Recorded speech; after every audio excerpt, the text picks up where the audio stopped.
Thank you so much for coming tonight. This is the first time we've ever done a whole weekend. And Carrie and I don't know when we started talking about that.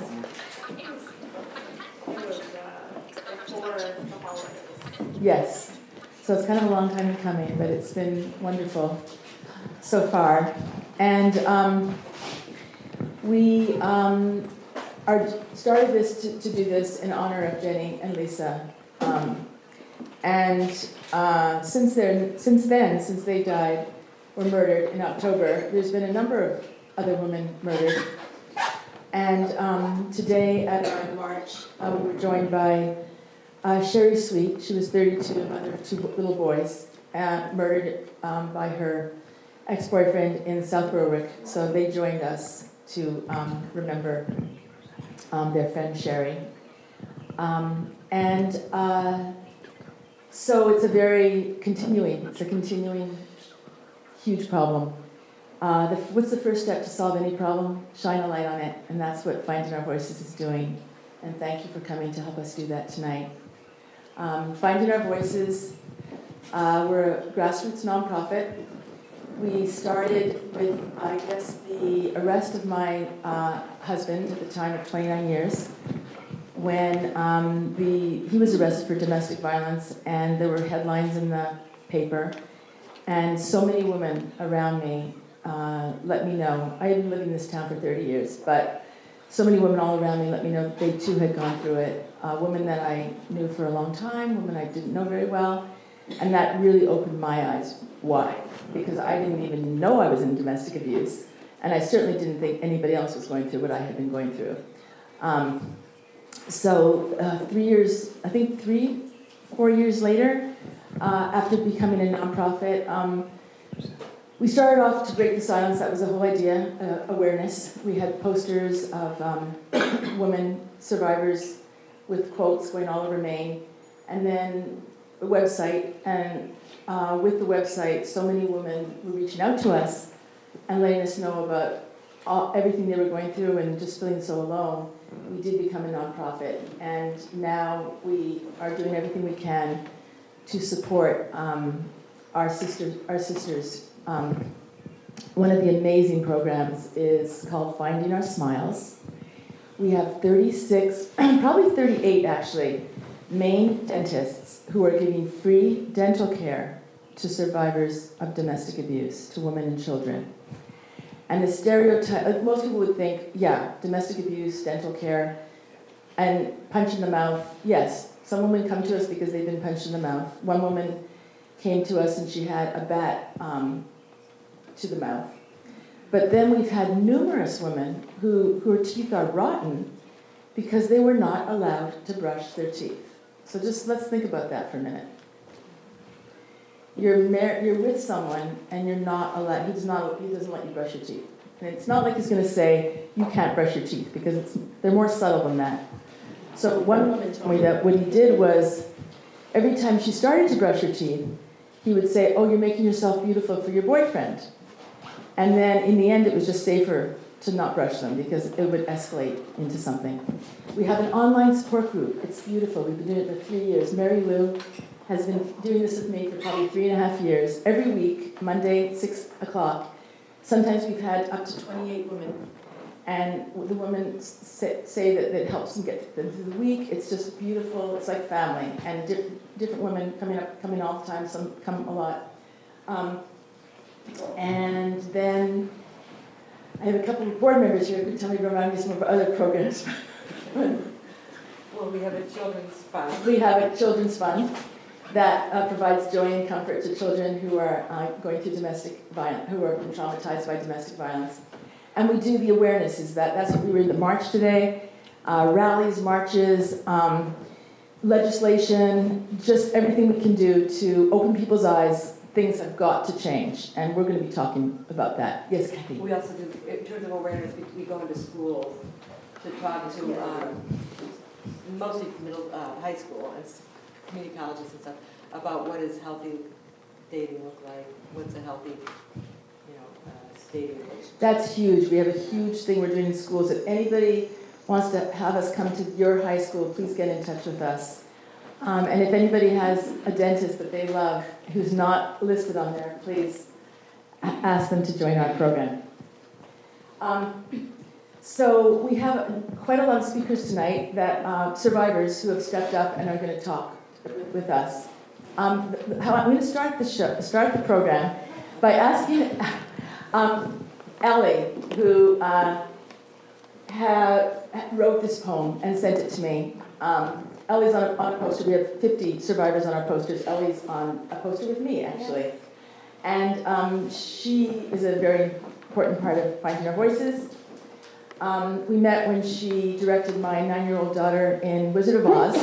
My daughter's now 34, so it's been a long time. Thank you so much, Ellie, if you can read this. I'm going to read it out. Oh, sorry, okay. Yeah, okay. Okay. I don't think I need a microphone. Okay? We bloom in yellow. We are daffodils breaking snow, not delicate, but defiant.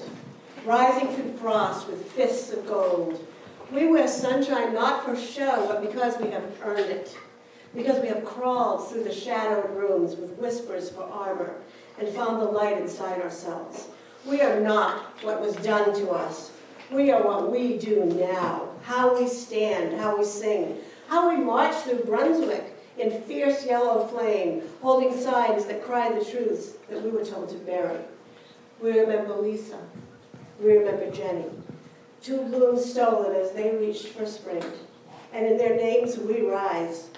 In Bath, their voices echo through ours, a best friend, a daughter, a woman whose worth was counted in stolen coin, but who now stands whole. We are finding our voices. We are wattage and witness. We are bright petals on cold ground, shining louder than fear.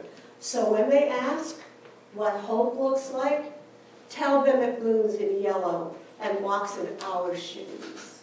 Thank you.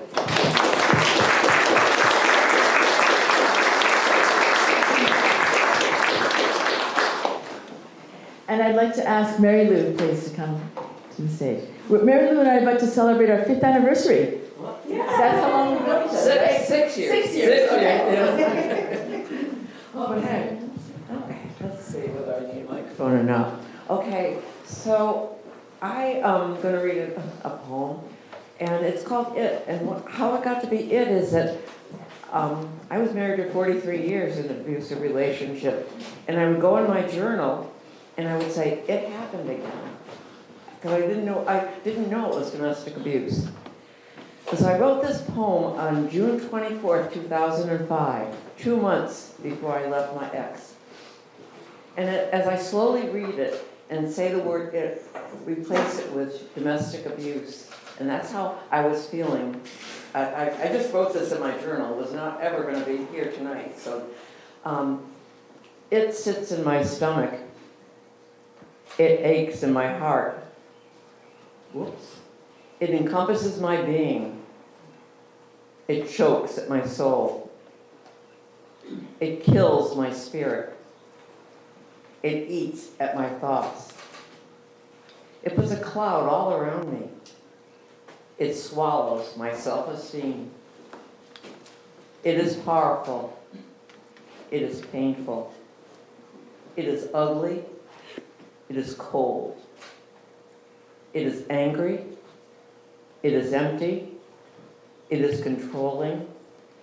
It is sad. So, I've just got a little speech that I'm going to read with you. And so I asked the question, why would an 85-year-old woman, and I'm going to add, leave Scarborough today and in the pouring rain, to stand before you this evening to share my story of a 43-year abusive marriage that I left at 65. I am committed to the Sisterhood of Finding Our Voices to give support and hope to those still living in abusive relationships. I would also like you to rethink the stereotype people have of victims of abuse. My story mirrors many families living with domestic abuse. We were a professional couple with 4 children. We were the shining example of the perfect Catholic family on the outside. No one knew. And we sometimes have a slide where we can show this. So there's a picture that we show of, I need to remember years ago, I don't know if you remember the diocesan newspaper, Church World. Our family was on the cover in 1977. Okay, and there's this glowing picture of this happy couple, on the cover, and then in there was an article about what my husband was doing, what my ex was doing in our family. It was a complete sham. I guarantee there was turmoil before, during, and after. After the interview. And I quote from the editors wrote, Charlie and Mary Lou, who is completely supportive, have a strong conviction about their role of the Christian family in today's world. Would anyone suspect from this photo that my ex-husband Charlie was respected, outgoing, in charge of graduate programs at USM, active in our community on the outside, had created a living hell inside for myself and my children? And so what other pictures that we showed was this happy little family, gardening, and these are the other pictures that we have, so just use your imagination. Domestic abuse is a family affair. Each of my children have deep scars from living with their father's abuse. My only daughter died by suicide at the age of 51. One son does not communicate, and it's a living death for me. I have a close and forgiving relationship with two of my sons. For the last 20 years, with help of therapy and a glass half full attitude, I have resurrected the real Mary Lou deep inside me and created a strong and independent woman, and I call my home the shelter of my soul. Viktor Frankl, a quote from Viktor Frankl's quote, between stimulus and response, there's a space. In that space is our power to choose our response. In our response lies our growth and our freedom. Remember that space as life hands each of us choices. And think as I'm speaking, how many families are living hell on earth right now as I speak? And that's why Finding Our Voices has been through Brunswick and Bath, all up and more too, Friday, Saturday, and Sunday. There's life after you leave an abusive relationship, and there is help and support for victims. Check out our website, findingourvoices.net. Thank you. Thank you, Maria. And is Susan here? Oh, Susan. I just want to see Susan. I thought you were the other Susan. Susan's our newest board member, and so happy and thrilled that she is, and she's local. And thank you, Susan, for everything you're doing, Finding Our Voices, and everything you've done for My honor. Honestly, thank you. It really is. I mean, I am a non-survivor, and with the upside-down world we're in, I needed something to hold. And Patricia and I just honestly bumped into each other in a store in Bath. And she was pulling out the posters, and I inserted myself, and I just said, I want to help you.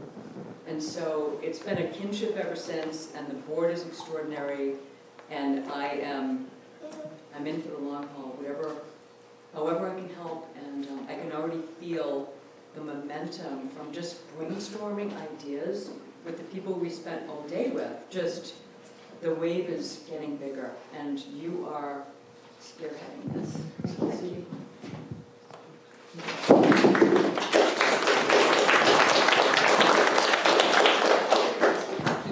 And also, I just want to remind everybody that Center Street Arts Gallery, I want to thank Diane, who came up with this idea. And it was she's a member of the gallery, and invited artists to come up with an Into the Light painting with proceeds going to Finding Our Voices. And she has an exquisite painting, Diane Racine, right here in the gallery. The money that we raise is going to go to our children's fund. So please check it out. Carrie, I want to thank so much for pulling this together with me. It's been a joy. Out of such sorrow, right? Because that's how we connected with the death of Jenny and Lisa. And I don't even remember, could you come up? Yeah. I'm trying to remember how we actually did connect. Maybe you could remind me. I had a few people commenting on my Facebook post saying, you need to contact Patricia, and I was like, all right. And then, so I finally did, and I'm glad that I did. Yes, and Carrie came and did a presentation at the Maine Irish Heritage Center in Portland, and I invited Carrie, and she spoke. It was very soon after the deaths, was it not? And Beth is here too, yes, it was very soon after. And Carrie, your best friend was Jenny Yes. Daly, and could you just tell us a little bit about Daly? Yes. About Jenny, if you can. Thank you. So Jenny. Hold the mic close. Yes. Jenny and Lisa were such a light. Jenny was adventurous. She would, I am not, so she would always be like, let's do this. I'm like, no, let's not do that. So if we did something fun, it was Jenny's idea. And she loved my kids. Lisa loved my kids. Lisa sent Jenny this past summer to the fair with money for my kids to spend on games and stuff, and they got 2 huge blow-up aliens. And Jenny her work people said that she would buy them snacks and remember what they liked. And she was just so kind. And I know when the pandemic hit, she refused to wear just basic surgical masks. So every time I would see her, she would have this floral mask or a mask with cats, and she wouldn't wear anything that wasn't pretty and colorful. And Lisa would send Jenny with cookies for my kids, and she was just so nurturing and kind. And I remember when we were very little, spending the night at Jenny's house, and Lisa came home from the cafe that she worked at with this ooey gooey brownie thing, and she built us a tent in the living room, and they were just the kindest of people. I think this hits Bath so hard, the community, and people might want to know, if something like that is going on with my neighbor or my friend, how do you know? Were there signs? What did you know about Jenny's father? Jenny would tell me that it was kind of like walking on eggshells at home. Her dad had his own issues with alcohol and things like that. But yeah, she would definitely tell me what was going on, and she would be concerned for her mom and the dog. And I know her mom as Jenny was very blunt with her attitude and just kind of wanted to face it head on, her mom used the survival technique of keeping the peace, which is absolutely you have to stay safe. And part of that is just appeasing, freeze and appease. There were definitely signs. He was just a very grumpy, mean person. Was it a darkness when you were around him? Did you feel the darkness? Did you go that far? I really didn't communicate with him that much. I didn't see him often. If I would stop at Jenny's house or something, Lisa would come out. And so I would see Lisa that way. That's interesting, because I remember for me, we could never have drop-in visitors. If I saw someone coming, I probably would have gone out myself, because we wouldn't want them to ring the doorbell, knock on the door, and my husband would be very rude to people. Do you think that, looking in retrospect, would you know at the time that could have been what was going on? Yeah, she had told me how her dad was and how he was just very angry, and she really didn't want to be around him much. So, I definitely think that's part of it. And Lisa was just so kind that she just wanted to, if I was there, she would want to see me and the kids, and she would come out to do that. It's always the kind women, right? The women who are super kind. And was it, how much of a surprise was it when you found out? Well, they had been kind of, I think Lisa had really found this strength to leave. And they were, I think it was the most connected her and Jenny had ever been. And they were connected generally, and would do fun things together. But the last few times I talked to Jenny, she was very determined. And she said her mom, she's so proud of her mom for taking these steps. So, yeah, I mean, it was a surprise, but it also, I remember that day, it also wasn't, because I look back on it and I'm like, oh, it was the time that they were leaving. So it should have clicked with me, and it didn't.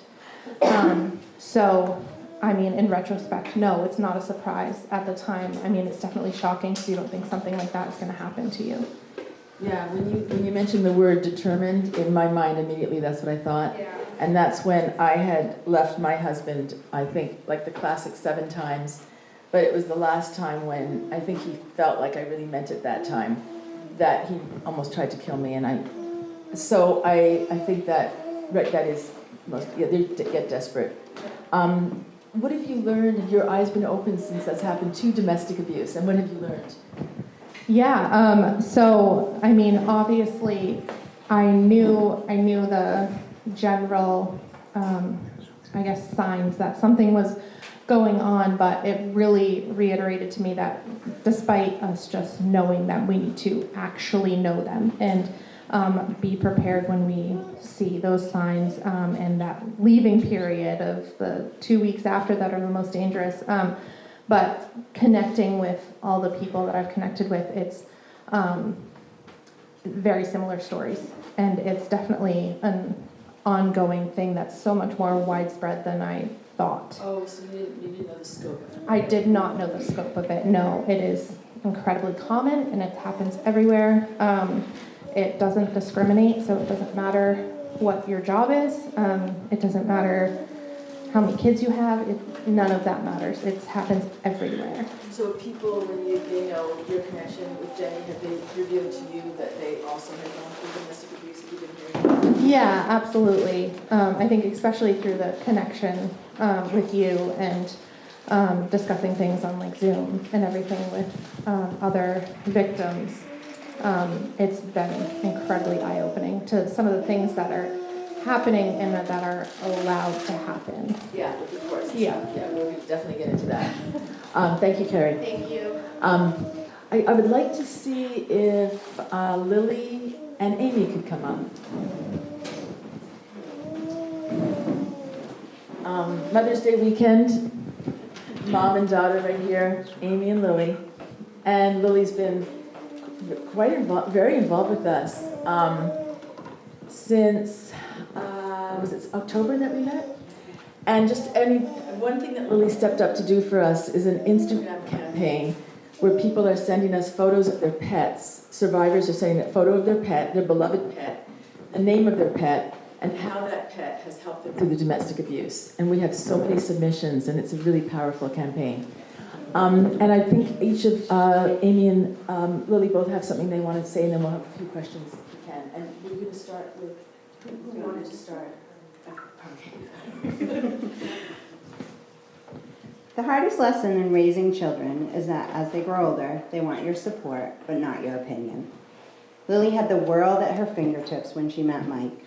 She was getting ready to graduate summa cum laude, was class president, and preparing to go to a very prestigious college in Newport, Rhode Island. She was so excited to begin this next journey. You always want the absolute best for your children, and we were right beside her, preparing her for her next chapter.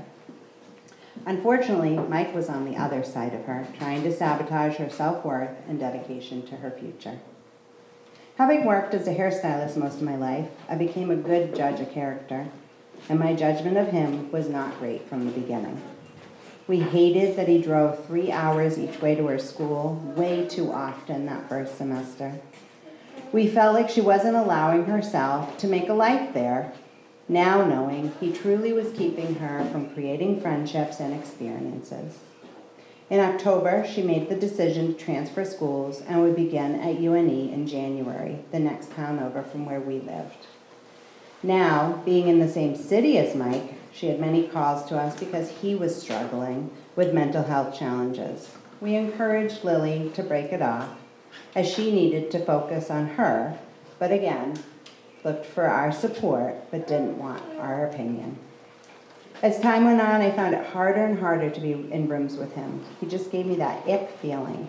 I wanted what was best for Lily, and in trying to preserve our relationship with her, we just kept going along with what she felt she needed, and that was our support, but not our opinion. The summer of 2023 was full of red flags, and it was really hard to stand back and watch. The drinking, the control he had over Lily was starting to be shown in many places. Being so close, Lily shared many of these struggles with us. We had just fallen asleep on August 18th, 2023, when the phone rang and Lily told us Mike had been arrested. I'm not sure how we got to her location, and as the emotions were swirling, I just knew we were so grateful to hug our daughter. In shock at the circumstances, we were advised by the sheriffs to go and take Lily's items out of the apartment Mike lived in with his mother while he was in custody. At midnight, Lily and my husband Kevin collected the things she had left there, and we went home. When the sheriffs had first arrived on the scene, Mike had fled. Once they had him in handcuffs, they failed to breathalyze him.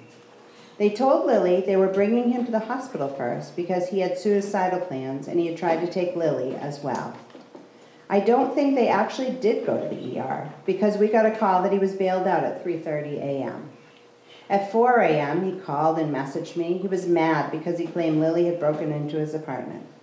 How was he able to be free when he was 19, clearly intoxicated and dysregulated?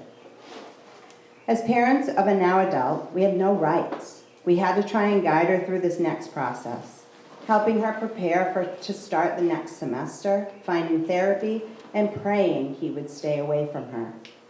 Weeks later, she dropped the charges. I knew something was up.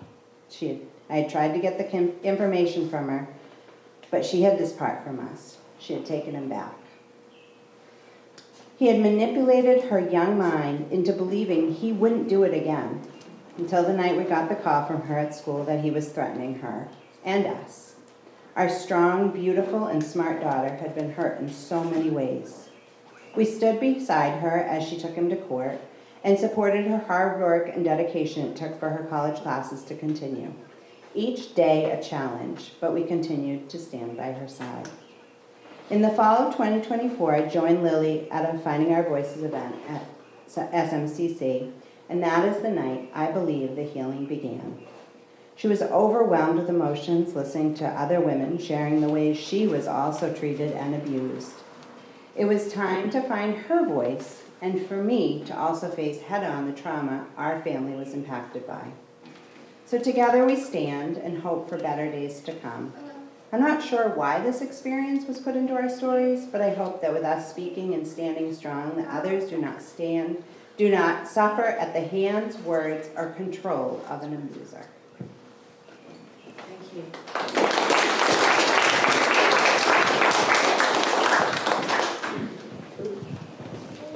The night my ex-boyfriend was arrested was the scariest night of my life. It started off normal with dorm room shopping at TJ Maxx and Home Goods, like a normal college student would do.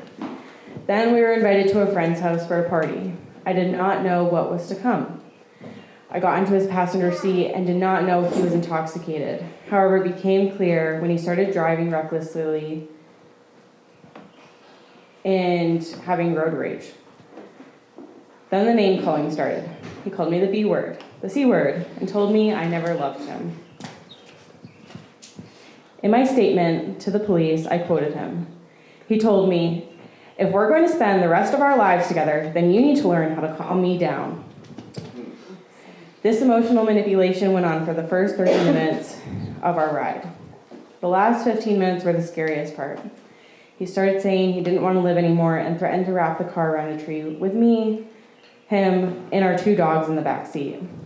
He had threatened suicide manipulation multiple times before in our relationship, but this was the first time it seemed real.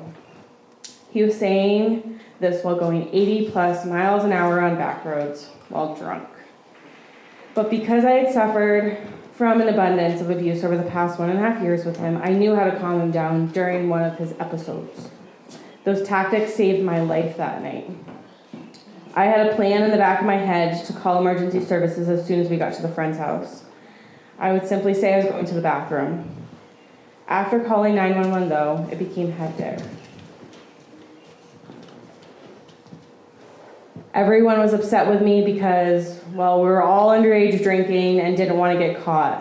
However, it was clear that my life was in danger when my ex came at me with his fist raised in the air and his friend had to beat him off. When the sirens approached, he fled. Eventually, he surrendered himself to the York County Sheriffs. Afterwards, I remember feeling numb. I didn't know what to do. With a call to my parents, they were instantly on their way. I sat in the living room and waited with my 2 dogs by my side. I was numb, heartbroken, and angry. The rest of the night was a blur, but I can remember one thing. I remember walking down the steps into my mom's arms and saying I never thought I would see you again. You see, that night, I was not afraid about losing my life, but I was afraid about the people I would never see again, the memories I would never make, and the dreams that wouldn't come true.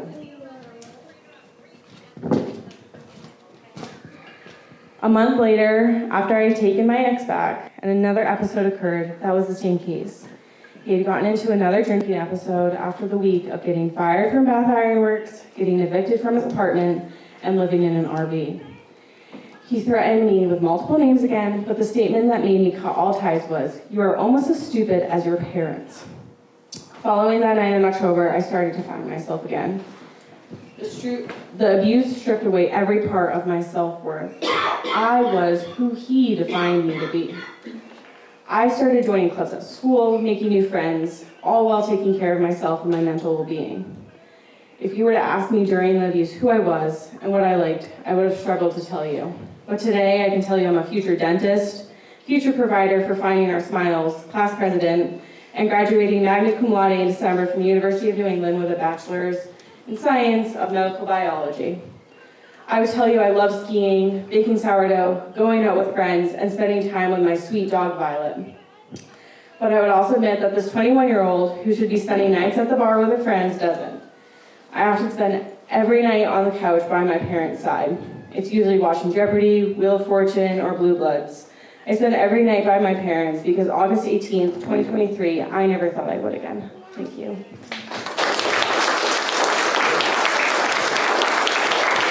Thank you, Lynn.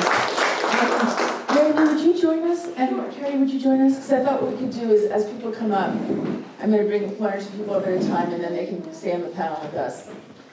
And at this point, does anybody have any questions for who's spoken so far? I just want to say how proud I am of Lily.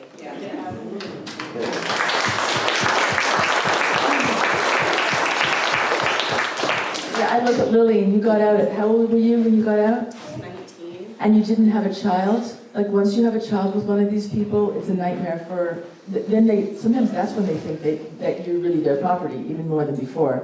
Thank goodness you got out when you did. Thank goodness for that. Thank you. Yes, did you want to say something? Why is it so difficult?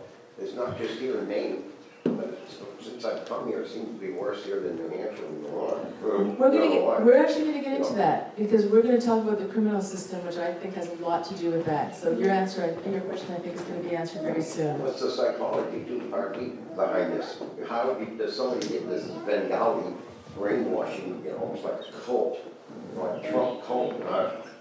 Whatever, I'll stop here. We thank you. We will definitely talk brainwashing, because I believe that I feel we're nodding. Yeah, nodding. So let's remember that. When everybody's up here, that's one of the questions we're definitely gonna answer. Anybody else have any questions at this point? Okay. I think I would like to ask Agnes, please. Just because, why is it so bad in Maine? Thank you. Agnes has been at the State House with Finding Our Voices 3 times. How long did it take for you to drive each time? About 54 minutes, so roughly an hour. Yeah. Agnes, can you just give us a kind of quick, if you don't mind, because of just the rampage that your ex did on you that led to his arrest. Just we keep to 2 minutes if we can, just the lowlights, I guess we could say. Okay. So December 2023, he tirade or tantrum, as we kind of seem to be calling them. He had one of his tantrums. We've been together for 19 years. This one felt different. It was harsher, deeper, more aggressive. Instead of it just being an in the air kind of feeling, it was in the core of your body, it was in your pit of your soul. You could just feel that it wasn't safe.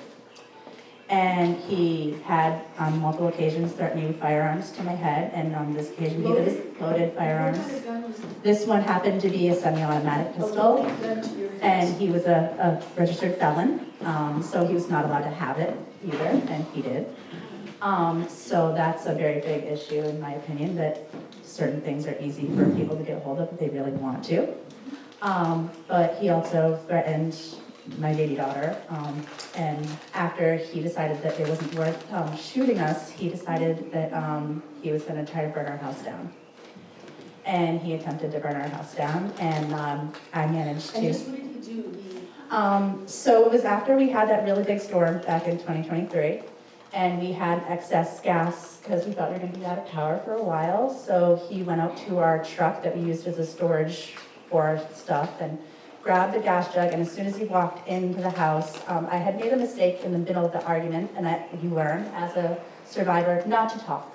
You try to be mum mouth, you placate to their needs, you agree with them, you try to pacify their aggression to hope that it stops. And on this occasion, I was sheltering my daughter and me in her bedroom because he was targeting her as well. And I had made the mistake in the tantrum. Make a mistake. Look how we put it on us. Oh, yes, of stating that he had said in his tantrum that she wasn't his daughter, and that I'd been with him for 19 years, never thought of cheating on him. You're terrified. You don't want to cheat on him. You know what the repercussion of that would be. So I opened up her bedroom door and said, "You have to be kidding me if you think this baby's not yours." He didn't hear any of the rest of the conversation. He just heard that I thought he was a joke. He's like, "You think I'm a joke? We'll see if this is a joke." And he marched out of the house and grabbed the gas jug. And I didn't see it for what it was at that moment when he did it, but when he first walked in the house, as soon as he walked in the house, he laid a line of gas, probably about the length of this carpet, past her bedroom door that we were in. And he was an avid smoker, and 99% of the time he had his lighter in his pocket. And on this occasion, I was blessed. He did not. So he actually had to walk probably a distance from the carpet to our yellow table over there to retrieve his lighter. And in that moment, prior to the day, my daughter had asked for some water. So I bolted out of her bedroom door and grabbed the thing of water. And I attempted to dilute the gasoline. So did he light it? He did manage to get it So lit it's lit. because I had diluted one end of it and I missed about a portion about the size of a basketball, and he got that to light. And then let me just, if I could just interrupt at this point. Yeah. Because I think, was there any other thing that you wanted to mention? Because we're going to get to Woody did the punishment, just so that, and I don't want to, was there anything, so he put a loaded gun to your head. Mm-hmm. He tried to set your house on fire and he lit a fire. And was there any other element that he did that night? I got that fire out, and then he attempted to light our Christmas tree on fire, and I got that to go out. He left, we had somebody call, and so I And then would if I can just usually. come in to say, when you called the police, what did you tell them about the danger? I actually didn't call them, I fled to them. Okay. As soon as he left, he usually took my Subaru keys when he had one of his tantrums, and he'd leave, and he would leave me at the home to clean up his mess. And he had started grooming her as well, so he started making me and her start cleaning up his messes.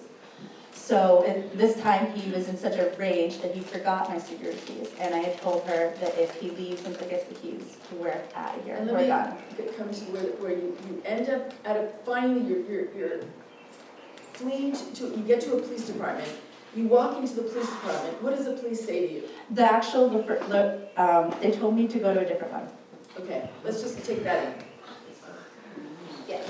And how long have you been with him before going to the police? 19 years. After 19 years, for the first time, she goes to the police to report what's happened, and they tell you to go to a police, A different police different, department. because there's two, like, we have a police station, and then we have like another police station holding facility. Okay, And they were telling me to go to the other one. take that in.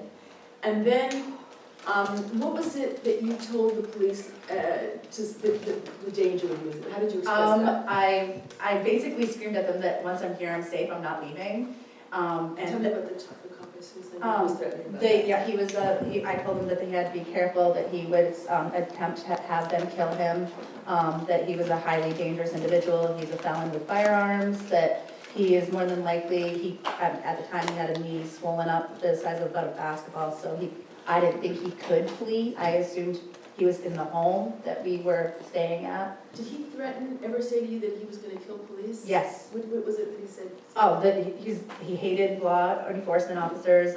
He had reasons for doing that because he was a very dangerous and scrupulous person.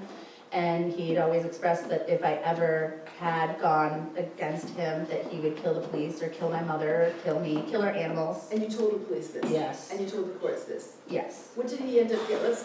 Let's imagine if we add up you added up how much potential time he could get for everything you're doing. Yes. There were 6 charges of illegal possession of women, felonies by a felon, gun possession. Should have been. So what was he looking at if you add up all the years that he could have? Well, technically, in Maine state statute, you're supposed to get 5 years per dangerous weapon. So he had 5, so that would have been, 25. yeah. And then the attempted arson that he should have got would have been a 25-year sentence itself, which would have probably been reduced down to 15. And it should have been 25, it should have been attempted murder. It should have been, yeah. How much time did this individual, he's still in prison, right? No. Of course. No. Okay, when did this happen? When did this happen? What year?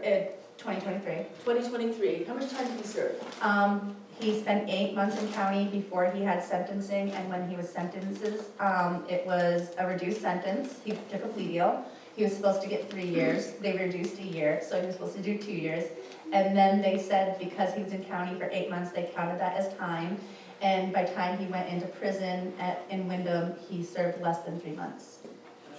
And now he's on the streets? Yes. And there was ankle monitoring, right? Nope. No ankle monitoring. I've never heard of anybody ankle monitoring. It just doesn't happen in Maine.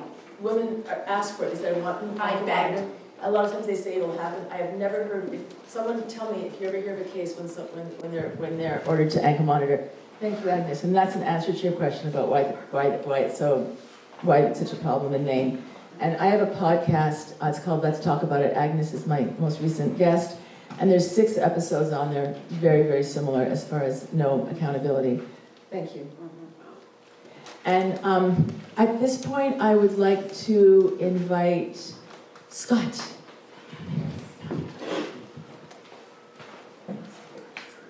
I want to see, what are we doing on time? Oh, no, okay. Okay, because we're going to talk for a little longer, and then we're going to have refreshments and one-on-one conversation, but come on, come and join us.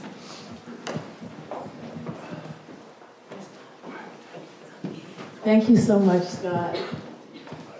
Could we use the second mic? It's better for... Yeah, sure. So, separate mic, sure. Scott joined us on we are about women. Our focus is breaking the silence of domestic abuse and women sharing their stories if they want to, and empowering women. But 2 years ago, we put on a program called Men Talking, and it was men talking about growing up with violent fathers. And there were 3 men on the panel, and Scott was one of them.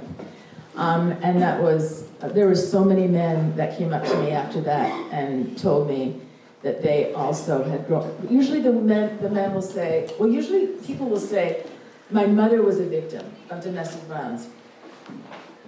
And then I'll say, but you were too, because if you grew up in it. But it's interesting that they do that distance with it. And especially men will often say that my mother was a victim of domestic violence. So Scott, could you just give us a short little synopsis of what your childhood was like with your father, if you don't mind? Hell. My dad was a member of Mensa. Are you all familiar with that organization? I'm glad I voted them. So he was brilliant. He was phenomenally brilliant. My mother graduated from Yale Nursing School. She was brilliant. They had 7 kids. We lived on Cape Cod, beautiful place to live. But there was a dark side that my father grew up, his father was a drunk and a philanderer. And he abused his 4 children. My mother had some shadow side too. Her brother abused her physically when she was little. She did have a good relationship with her dad and her mom. So she was, of the 2, she was the healthiest. The problem was that as their life together went on and he ran a business, he became less and less able to cope with the stress. And he took it out on her, and he took it out on us. And it was beatings, it was screaming. I mean, dinner, 9 people around the table, and all the kids screaming and crying. There was one time when I think it was an Easter dinner, and my dad took a gallon of relish. You know, 7 kids, you buy a lot of food in these big, now it's Costco, right?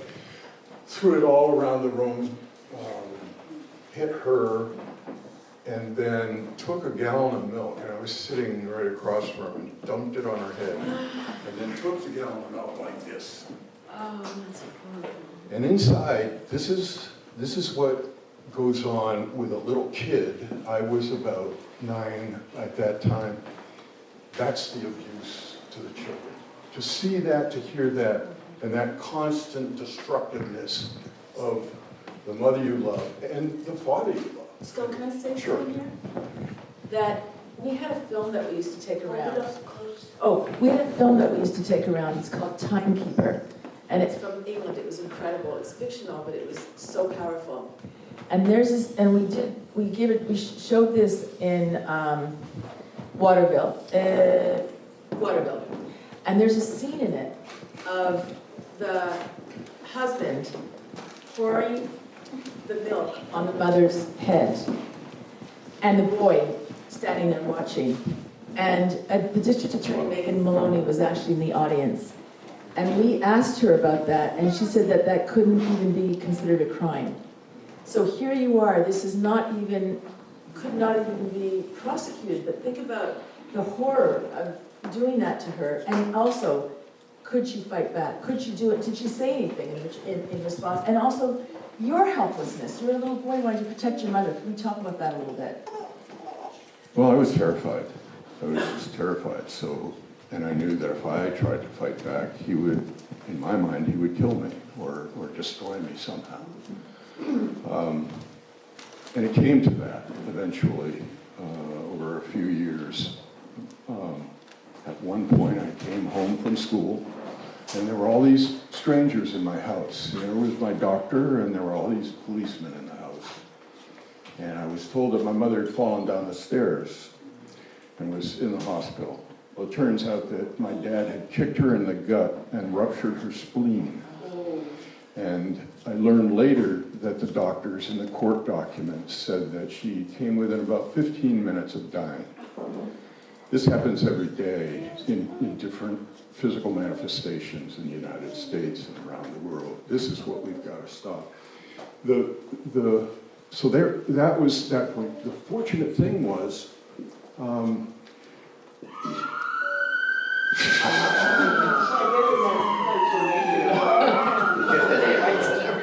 somebody told me that 50% of the time it's domestic violence. I don't know if I believe that or not. I don't follow the statistics. But I want to say, so she finally got to the end of her rope. And remember, she's a highly educated, highly intelligent, rational being. And she plotted to kill him. And one morning, she woke up early and got a hammer and smashed it into his head, in his skull. My dad, besides being a hard-headed, otherwise, That, for some reason, it didn't kill him. As a matter of fact, besides blood everywhere, he was relatively okay. But here's the brilliant thing was that the doctor and the police chief came. And they all talked it out. And my father went to the psychiatric hospital for 2 weeks. Unfortunately, the guy's brilliant. He's able to talk his way out of anything. I mean, I could go on and on. So finally, she was so weary, so broken. She said, I've got to go heal in Ohio. We were in Cape Cod. I've got to go heal in Ohio and be with my family. And Dad said, fine, you take the 4 girls. And there are 3 boys and 4 girls. I was third boy in age. And take Bert. He always, the middle boy, he always hated Bert for some reason.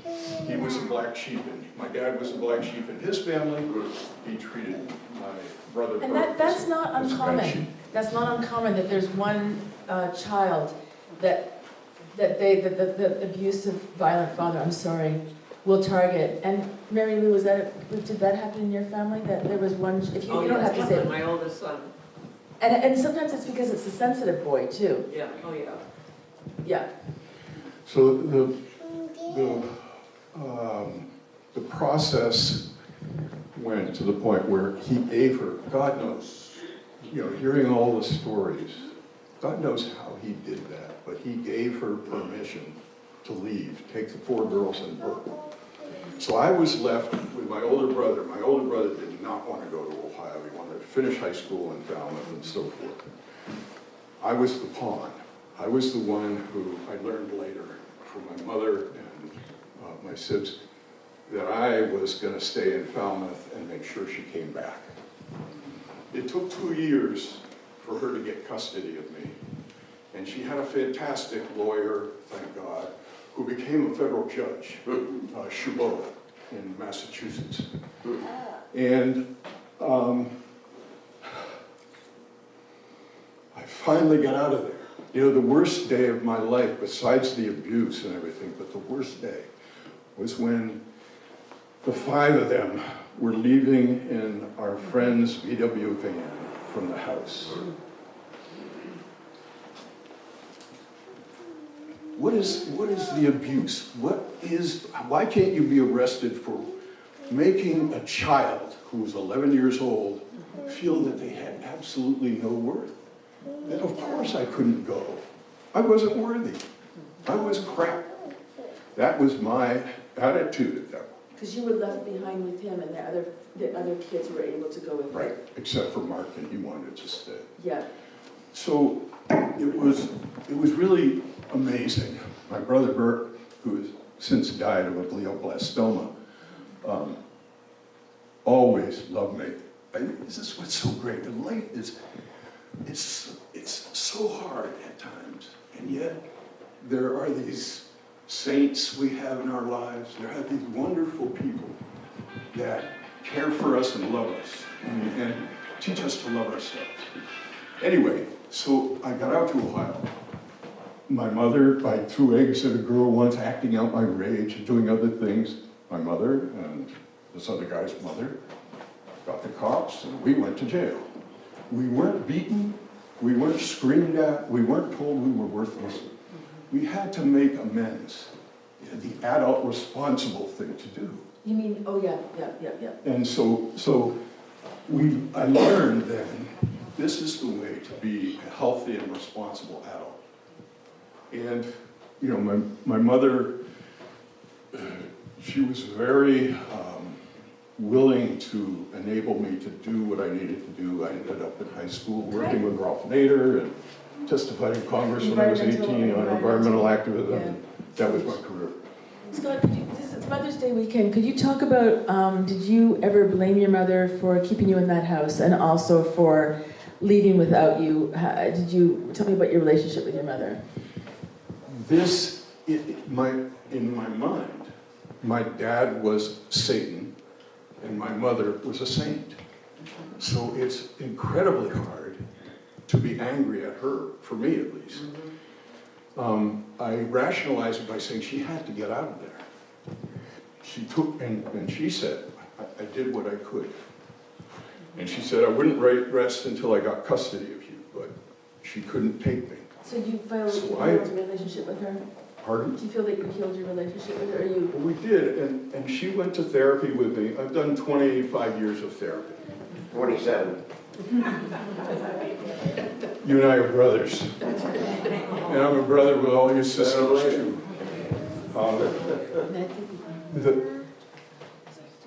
Okay, wrap up. But one time, out on a mountain in Santa Fe, I asked my mother if I could go through this process called a Vesuvios. And she said yes. She had no idea what this was about. But it's something I'd learned in team building and so forth, in therapy.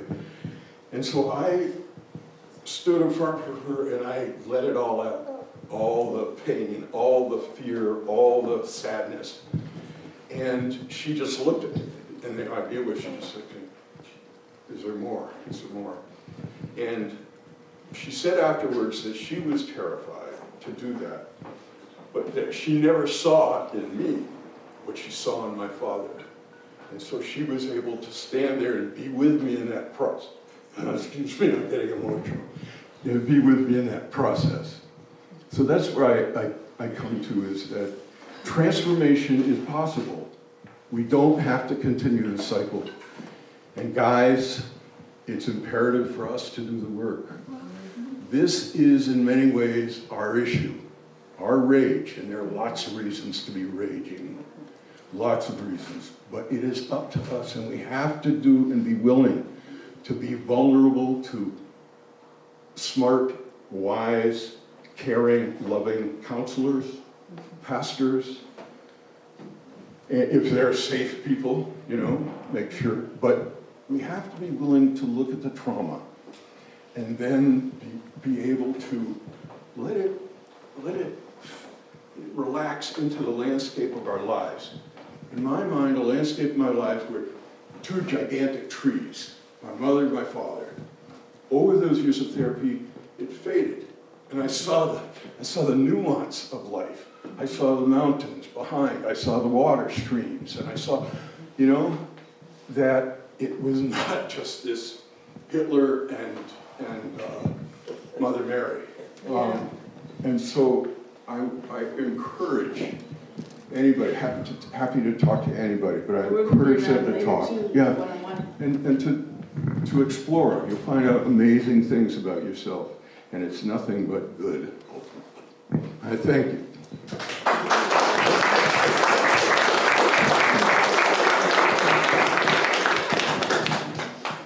Courtney, please.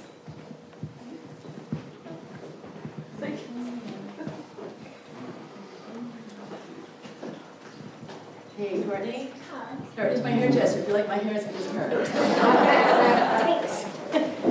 And Courtney and I met, how many years ago? 5. Oh my goodness, I can't believe it. We were both sitting in the courtroom, outside of a courtroom, each supporting a woman who was trying to get a PFA. And I said, I admired her tattoos. She had a woman tattoo, it was just really cool. We started talking, and then Courtney told me she has her own story. And been with us, been together ever since, done a lot of things together. So Courtney, speaking about, Scott was telling about growing up in abuse, do you want to tell us a little bit about your childhood and any abuse that you went through, a little bit about that, what that was like for you? Sure. So I grew up in Deer Isle, and my father was abusive. He was verbally and emotionally abusive to my mom, and he was physically abusive to me. And Is this the father or the father? my real father, Biological. yeah, my biological father. He left when I was about 5, and it took a couple years for my parents' divorce to be final. And I say left because he didn't really leave then. He was kind of always coming in, wreaking havoc. They don't leave, it's not like they leave and it's over. Right, yeah, definitely wasn't over, no. He would make a trip to the island and he would be threatening to kill my mom and us kids, and he was gonna kill himself, and had a few stints in hospitals, and, Mental hospital? yep, mental hospitals. And how was he regarded in the community? Was he ostracized, or did people not like him, or what would you say? He didn't grow up on the island, but many people seem to know who he was. He was kind of known for being a character. His nickname was like Crazy Mike, so everybody just knew he was crazy. It was kind of a funny thing. Our neighbor that lived directly next door kind of kept an eye on things, and I believe called the police once, or called my grandfather, I can't remember, but other than that, no one really, people knew some things, but no one really did anything. Well, that's something to think about, what a community can do. If you have a person in your community and people think him as Crazy Mike, maybe look out for the kids and the wife or partner. Police were afraid of him. If police were called, he went in the woods at one time, and it was kind of laughed about that they wouldn't go in the woods because they were afraid. Police were afraid of him. You're in the house with him. How are people not concerned? Or there should be something that could be done in that situation. You would think. And then you ended up. Can you talk about how that segued into a relationship that you had that was abusive? And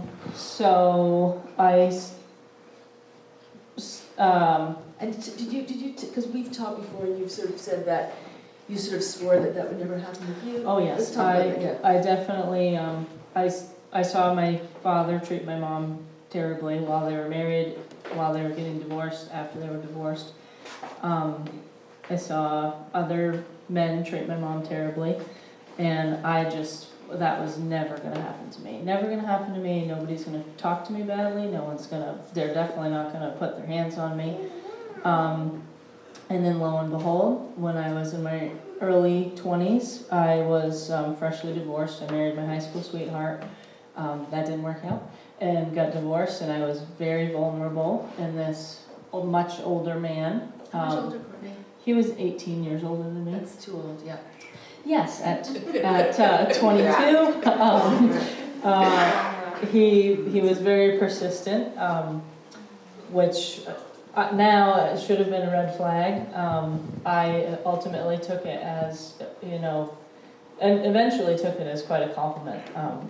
He was very love-bomby, very, really persistent, very complimentary, and could see that I was vulnerable and I had no self-esteem, and he definitely preyed upon that. You had no self-esteem when you met him. Right, yes. But then, let's talk about... I had very little when I met him. Very and little. then he kind of built it up. Built you up. Yes, oh yes. I was just so wonderful. Built so you up. beautiful, so wonderful, so smart. Everything he ever wanted. And then how long was it before that started to turn? There were probably parts, maybe small things, but the day I moved in with him. And let's just take that, let's take that in. That happens, how often does that happen when you're trapped? Sometimes when you're pregnant, or when for me, when I moved, it happened with me too, when I moved back east, I'd given up my job, I sold my car, I gave up my apartment, moved back east with him, that's when I saw that side of him. So you moved back in with him, He proposed to me 6 months after dating, which, crazy.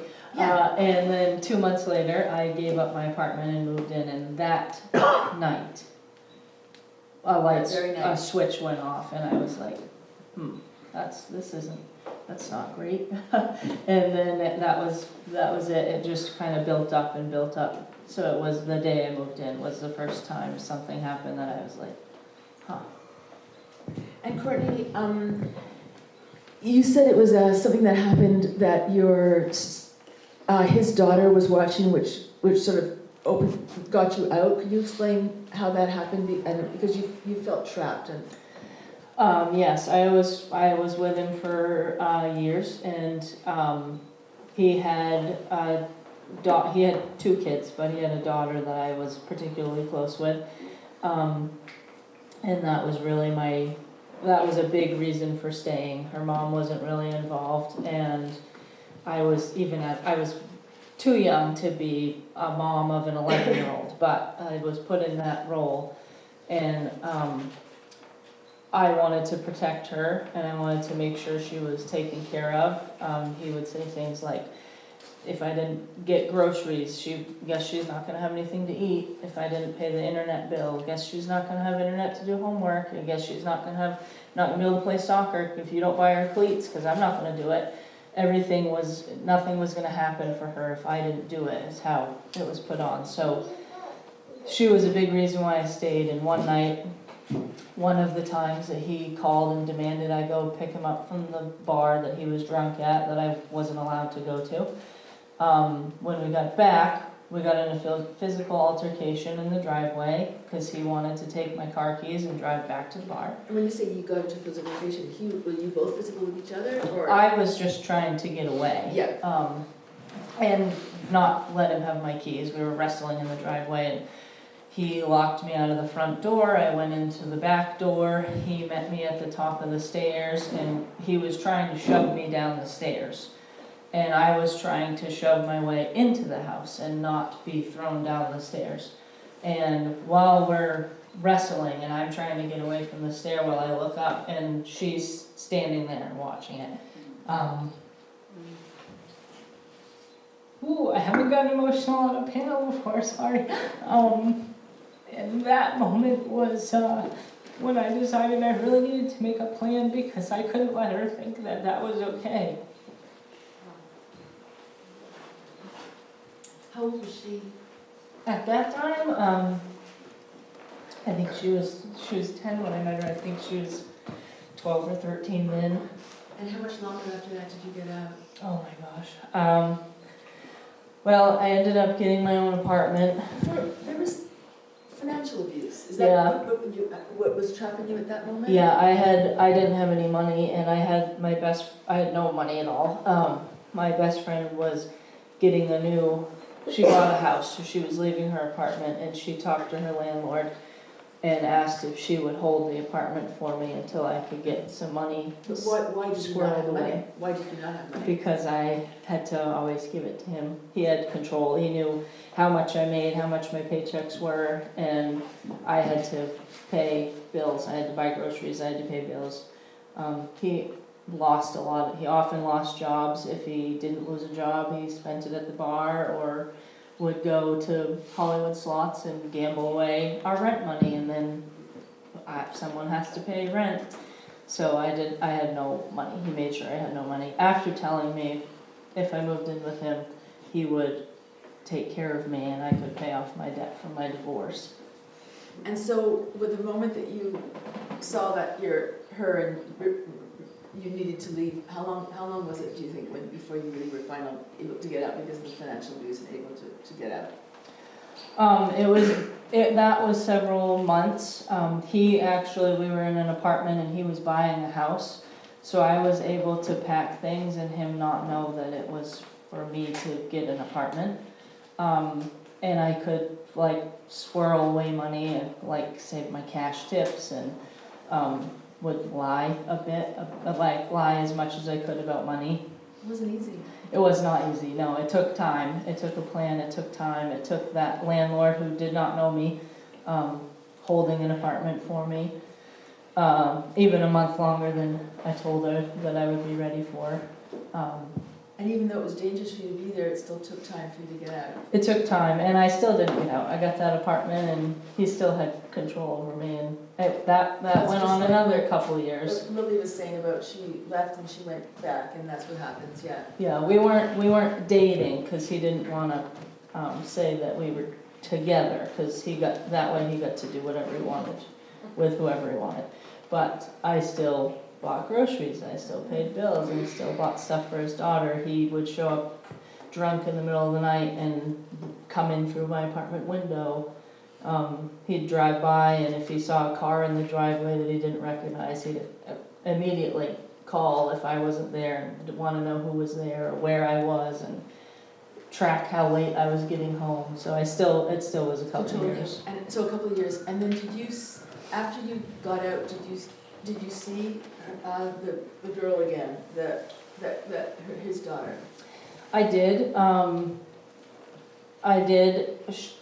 We maintained a relationship for a little while, and then had some distance between us. She was a teenager and dealing with her own things, growing up in a terrible situation.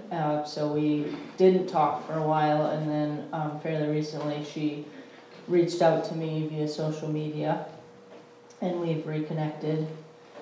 And what did she reach out to you about? What was going on in her life? How old was she and what was going on in her life? She is in her early 20s, and she found herself in an abusive relationship after thinking she never would. And I and Finding Our Voices were able to help her. So I was able to help her out of that, and she is in her own place now and thriving, and she's had the best few months she's had in years, probably her whole life. Thank you. This is a lot. Thank you, Courtney. There's two more ladies I'm going to bring up. Is there at this point, anybody have anything they want to say or stretch their legs or something? Yes. What part does morality, which is our reality in Maine, play in poverty, lack of education, and worse, next to Alabama and Arkansas, Maine is at the bottom of the list. Mm-hmm. The loosest gun laws next to Alaska. Yeah, the gun laws lack need of to change. community, the lack of positive social outlets. Yeah, thank you. And I could keep going. Sure, and yes. I just want to say thank you for sharing your stories. And I just also want to say, we know every time you retell your story, it can be very traumatizing to do that. It is very, very hard to say out loud what it is that's happened to you. So you have shared something very deep and powerful. And I think we should all take a minute of silence and send blessings and goodwill to these folks who have shared their stories, and for anybody here who has a story that they haven't shared. Thank you. There's a lot of trauma, being discussed. A moment of silence. Thank you, Susan.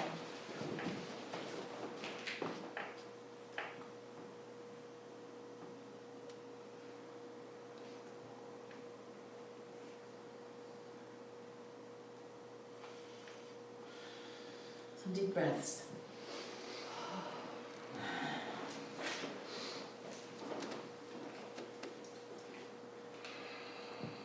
Thank you.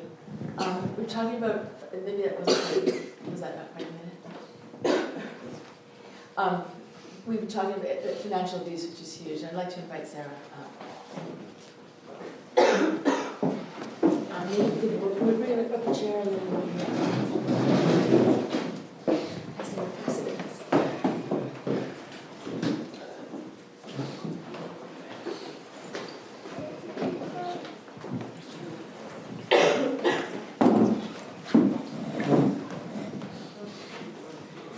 So Sarah's part of Together Invested, which is an amazing organization, nonprofit I just found out about pretty recently.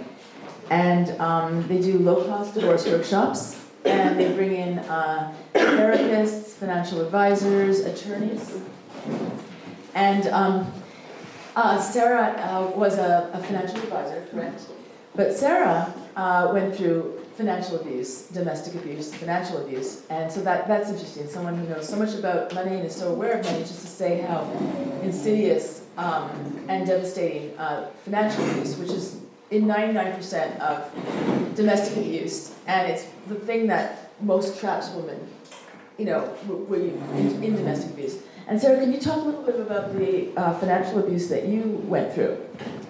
Yeah, so financial abuse can take many forms, and it definitely looks different in every relationship. So for me, I didn't realize that I was a victim of financial and economic abuse really until I left, and I found myself in need of a car, because at the time I was living in the car, and it was... living in the car? Yes. So you left and you were living in your car. Mhm. And why, why?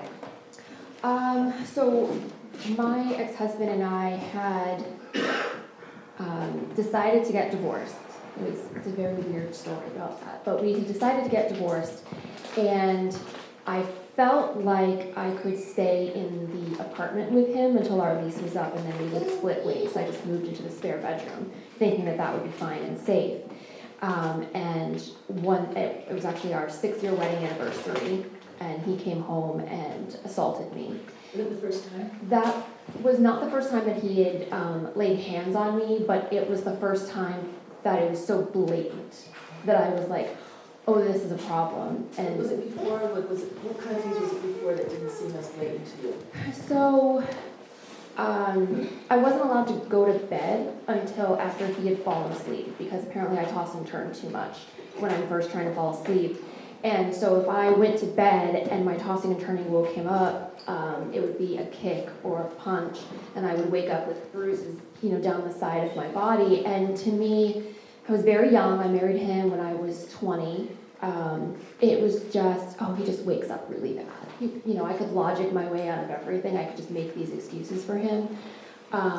So it was things like that, Minimizing, denial, it's not a punch in the face, it's not a black eye, so it's not just. Correct, yeah. He was the master of psychological warfare. He played a lot of games with me. Days of silent treatment. That's devastating. Silent treatment. Yeah. That's a tough one. Yeah. One of the things that he did a lot was he would come out and ask for something from me, and then when I would offer it, he would say, I don't want anything from you. And then he would leave, and he would do this back and forth for like hours, until finally I broke down and cried and said, what can I do for you, just so we can have some peace in the house. And you thought it was up to you, that there's something that you could do to make things better. Correct, yep. And sometimes it would be, I was working full-time, and I was a full-time grad student, and so, sometimes it would be 10 o'clock at night, and I'm driving to his favorite restaurant to pick up takeout, because I just need to finish my paper and go to work in the morning, and I need you to leave me alone. So it was our wedding anniversary, and I was sleeping in the other room, and he came home and spent the next few hours just blocking me in a room, throwing things at me, throwing me up against the wall, and eventually when he finally passed out, I just grabbed what I could and I left in my car. And that was the last time I ever saw him. That was the 3rd time I left him, by the way, in our marriage of 6 years. So, so I was living in the car. The car was paid off, and the car was in his name, and he wanted it back. And I was like, okay, well, I have a job. I had gone through some other stuff to get my finances disentangled from him. I was in the car living in it because he kept draining the bank account. Every time I finally thought, okay, I'm gonna get paid, I can go put the down payment on an apartment, by the time I got to the bank in the morning, it was already in the negative. He just would go out spending money like crazy. So I finally, was able to get my bank account disentangled from him, get my check to be my own, get into an apartment, and I needed a car. And when I went to go finance a car, they came back with a 16% interest rate on this loan. And I was like, what? I just bought a car a few years ago. My credit was 780. I got a great interest rate when I bought this first vehicle with my then husband. And I was so confused. But I didn't have any choice, right? I had to get the car. So I took the interest rate, made it work, and immediately went home and pulled my credit report. And that's when I found that I was a victim of what they call coercive debt. So this can be where your partner might convince you to finance something with him, which he did with our first vehicle. Babe, your credit's so much better than mine. Why don't you sign on the loan? But I'll be, on title documents or things like that. It could be for a home. It could really be for any big purchase. And then from there, he had just blatantly taken my social security number and opened up credit cards. I remember he came home from work one day with this massive Dell gaming laptop. And he tells me that because he had just been promoted to general manager, that they gave all general managers laptops. 6 years later on that credit report, there's a $3,000 laptop that was now $6,000 because he had financed it through Dell with my name and never paid the bills. And he, living in apartments, you get one mailbox key, and he always had it. So he was like throwing away the bills. They didn't have my phone number to call. So then you weren't in the house anymore, and he didn't know, like, that's a nightmare. Yeah, I mean, it was through our whole marriage, right? Like, he was in control of finances, control of the mail. Oh, so you knew when you were married, he was throwing away the mail? Yes. Oh, got it, okay. Yeah. So, so that's how I found out that I had been a victim of coercive debt. Now, at this point, convincing someone to believe me that I didn't know about this debt, it was in my name, it's marital debt, like, it didn't happen. So when we got divorced, I had asked for 50% of it, and I remember the judge looking at me because my ex-husband didn't participate in the divorce. So I was in Florida at the time, and being a no-fault state, I just printed divorce papers offline, filled them out myself, filed them. I then filed a motion for default myself as well when he didn't respond, and he also didn't show up to court. And I remember the judge looking at me and just telling me, I'm going to give you everything you're asking for in these divorce papers, but unless, out of the goodness of his heart, he actually pays you this money, you're still going to have to sue him. So, of course, I didn't expect that. Yeah, That's Florida. Florida, no fault. Yeah. You can get away with it in Florida. Yeah. So I spent the next 4 years just becoming a master negotiator with collections agencies and everyone that I could, whenever I got an extra couple $100 here, will you take it and write this off, right? Can we settle this debt for, pennies on the dollar? And I was able to settle all of it. It took 4 years. It was over $30,000 in bad debt. And I set this goal for myself, because I was 26 when we got divorced, and I had set this goal for myself that when I turned 30, I'm buying my own place. Like, that's what I wanted to do, but my credit was so bad, there was no way I could get a mortgage. So I spent those 4 years paying off all the debt, and then I hired a credit attorney to fight the credit bureaus for me. And I turned 30 that June, and in October I closed on my first house.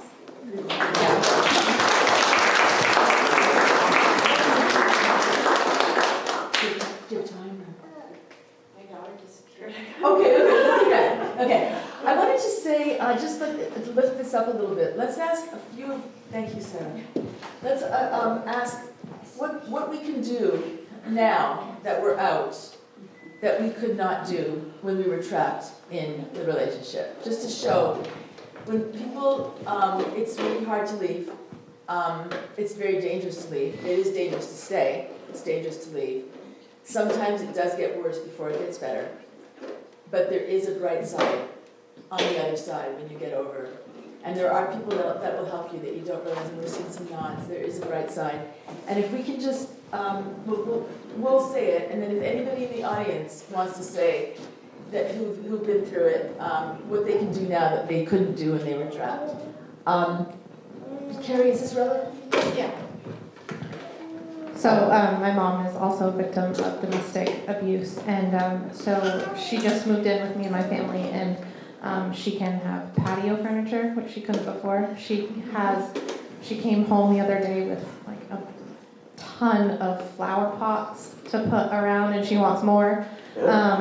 We have a pool, and she couldn't do that before, so things like that. There was always an excuse, just no, it can't go there, that's not a good spot, no, it can't go there, that'll ruin this. So it was always an excuse of why. I guess for me, there's kind of two things, because it wasn't just me that was isolated, it was my daughter as well, and she was homeschooled for most of her life, so, and she still is, but, so for her, she gets to be a little kid, she gets to have friends, she gets to play with people, and just be bubbly and have a personality, which she didn't have one before. And then for me, it's just freedom, like an overall freedom. I wasn't allowed to have friends. I wasn't allowed to wear certain clothes, like he picked up my clothes. wasn't allowed to do or be with anybody. I had no friends. So being open, being free, speaking out, doing this is what I get to do. Agnes, he's such a dangerous person, and how could you be speaking? Why did you make the decision to speak out and be public with him still on the streets? It's so dangerous. Because I don't want there to always be a cloud over my head. There's so many other women that won't do it, that are so scared that they just don't have the courage. And I've always been before him, I had been a courageous person. I had been an outgoing person. I was very active in school programs and stuff like that. So after finding you and meeting these amazing women that I'm sitting here with and looking at around the room, I was like, if they can do it, I can do it too. And you're not afraid of him? That's a 50-50. I am afraid of them, but living in fear and living under a cloud after 19 years of being in that position, I can't always be in that position. Yeah, that's how I am too, because we actually have a divorce, in our divorce settlement, I'm not allowed to write about him for publication. And so in the beginning, when I started this, I was always checking with my lawyer, like every 10 minutes, and it added up. Because he, charged me every time. Can I do this? Can I do this? Can I do this? And my lawyer said to me, if you want to be safe, the only way to be safe is never say a word about it. That's the only way to be safe, because anybody can sue over anything. And I'm like, 29 years, I was silent. I'm damn not going to be silent anymore. I think it helps that I have an amazing boyfriend that's there for me too. Thank you. Thank you. And Courtney, what can you do now that you might not have been able to do before? All kinds of things, but my favorite thing is I can change my hair to whatever I want, and I have short hair. I was certainly not allowed to have short hair. I had like a mohawk for a while. I had all kinds of crazy things. So, yeah, my hair.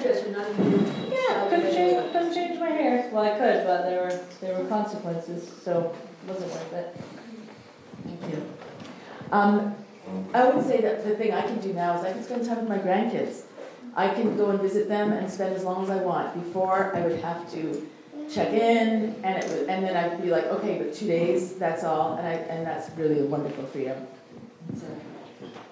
I remember the first thing I did, because I don't know what it is about these guys, but they want to control everything. Couldn't decorate my house in anything but black and red. Like, those are the only colors that were allowed in the house. So when I got my first apartment, it looked like someone vomited rainbow. It was like I had purple bed sheets, I had just colorful things everywhere. But also, speaking out and saying what I want to say has been one of the best things. And being involved in organizations like with Finding Our Voices, Together Invested, and taking my story back, I think, was another really big one. My ex-husband did die by suicide a few years later because the same financial suicide. It could very well have been, but basically the same financial crimes he committed to me, he committed with a business partner, and he was facing up to 30 years in prison for felony grand larceny. And isn't that interesting? 30 years of the business partner. For the business partner, but for me, I couldn't prove it, so there was nothing. Yeah, you've never seen a 30-year prison sentence ever for domestic violence. No. So, Thank you. Is this a relevant question for you, Scott, that you feel you can answer? Well, actually, it is. One of the first things I did with the help of my mom and brother was to buy clothes. I remember we went to a church benevolent committee trip to Boston from Falmouth once. And somehow, I was wearing ripped pants. It wasn't chic back then.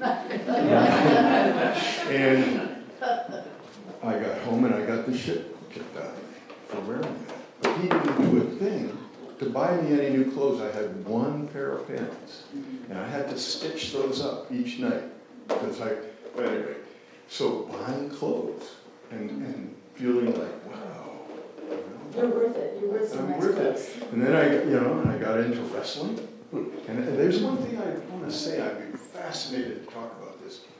I believe, given what happened in my life, coming into my own physically, that Title IX is probably one of the most amazing achievements for our society because it enables, it equalizes, or it tries to, equalizes the resources that go to women's and men's sports in college and high school. That's how I understand it. And I would love to hear about how that process went for women as well. For me, it was coming into my own. And this time I said, no, nobody messes with me anymore. And it wasn't aggressive. I wasn't out there wanting to, fight. But, so that was really important. Thank you, Scott. Okay, I'm gonna pass because I'm gonna read a poem at the end that answers that question. I feel like there's 3 things that I was able to do after I left my review that are kind of sound silly, but they're so big to me. The first was I was able to get a spine tattoo. He told me if I ever got that, then he would never speak to me again. So I covered that. It says, "You are so much more," because you're so much more than any man can ever define you to be. And then the second was I can dress my dog in pink clothes and she can have a pink collar, and he told me if I ever dressed her in a pink collar, then he would get rid of it. And then the third is just having hobbies and having friends. I would have to go straight to him after work or school, and now I've been able to have hobbies again and hang out with friends, and I wasn't able to do that when I was with him. Thank you. I thought of a good one you said about clothes, because the first thing I did is buy a white jacket, because he said only floozies that go to the VFW wear white jackets.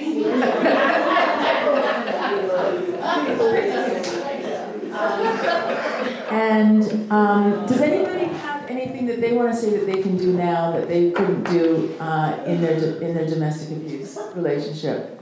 I'll give you one. Okay.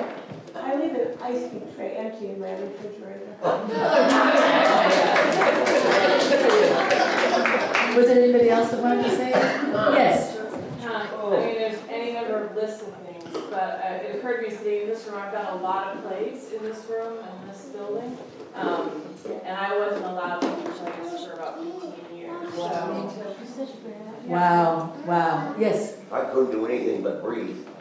And now I, in a long life I've done every human activity under the sun that can be imagined, and there's still many more on the bucket list. Awesome. Yeah. Thank you. Ida, do you have anything that you say that you couldn't do? That you can do now? I was told I was not allowed to get tattoos or eat sugar or see my best friend of 30 years. And so I got 7 tattoos and basically started spending every single second with this woman who means so much to me. Also, my children and I now get to have friends and have them come to our house. And our house is always full of other children and laughter and noise and sugar. As I tell them, we're all going to die someday. We're going to be happy. Thank you. And then before I pass the mic to Mary to end our presentation, Mary was going to give us a poem. And we are going to be here for a little while, moving around, anyone. And please, could you sign your name before we get our newsletter? And just stay apprised of our activities and events. And Mary Lou is going to close our evening. Thank you, Mary Lou. Thank you for your patience. And the thing is, I discovered this poem a couple of weeks ago, and I'd written it on May 24th, 2006, which is 9 months after I left my ex. It's called It Again, Domestic Abuse, but now this time it's changed because it died on August 21st, 2005. I left it and locked the door behind me. It will never hurt me again. It will never be a part of me, of my life. I slowly crawl out of its dark hole. I asked for help to rid myself of it. I began to feel God's warm light surround me. I unlocked my soul and discovered a beautiful woman. I am on my journey to a new life. Everything I say will be my thoughts. Everything I do will be my ideas. I will stand on my own 2 feet for the first time in my life.